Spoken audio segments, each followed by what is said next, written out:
Smart बहुउद्देश्य कृषि फर्मको यो सुन्तला हेर्नु होला रुख छैन रुखको अवस्था र यो सुन्तला रुख लत्रिएर भैँसम्मै यसरी रुख छ 2 फुटको र यो पानी अत्याधिक पानीको कारणले यो हामीले यहाँ छरेका यहाँ सागसब्जीहरू पनि अलि गाह्रै छ। यो हाम्रो नयाँ फर्महरू बन्दैछ स्मार्ट बहुउद्देश्य कृषि फर्म।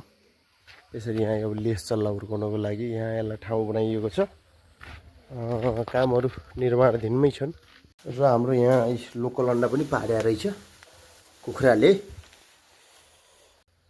लोकल अन्डा विथ लोकल चामल पनि छ हाम्रो राइस मिलमा। चामलहरू यसरी चाहिँ ठिक छ बनाइन्छ। यो अहिले हाम्रो मनसुलीको चामल हो यो हैन, मनसुलीको चामल हो। यसरी छ कार्यक्रमहरू। अब स्मार्ट बहुउद्देश्य कृषि फर्मले सक्दो चाहिँ कामहरू निकै गर्न खोज्छ र अहिले अलिकति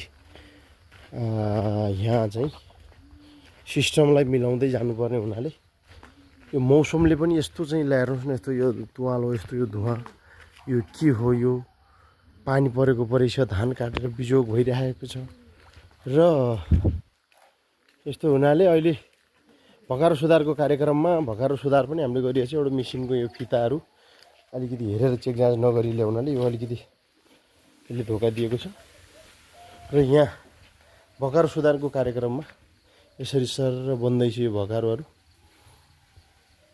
बनेको छ। यतापट्टिको चाहिँ हाम्रो यो घरमा चाहिँ यहाँ कोठाहरू रेडी भएका छन् र यता यो भैँसी ब्याएको पाडो यसरी बसेको छ।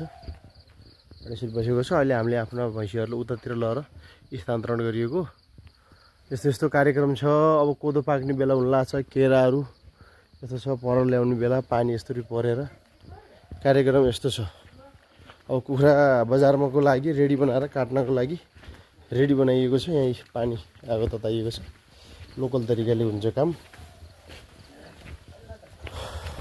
र अन्य कुराहरू म तपाईँहरूलाई यसरी नै घिउ तताउने बेलामा दुध यहाँ यस्तो छ। हाम्रो लोकल तरिकाले लोकल काम गरिन्छ र जति पनि साथीहरूले मलाई हेरेर सपोर्ट लाइक गर्नुभएको छ उहाँहरू सबलाई धन्यवाद छ। स्मार्ट बहुउद्देश्य कृषि फर्म अब बेगनेसथालमा आफ्नो एउटा व्यापारीकरणको लागि बजारीकरण गर्नको लागि त्यहाँ एउटा सानो पसल पनि अब सुरुवात हुने गइरहेको छ र यो लेखनाथ महोत्सवहरू अब अमरसिंह महोत्सव भयो, यो सम्पूर्ण महोत्सवहरूलाई पनि मध्यनजर गर्दै गाउँले परिकारहरू हामीले अब सम्पूर्ण दोकानमा होलसेल पनि प्राप्त हुन्छ।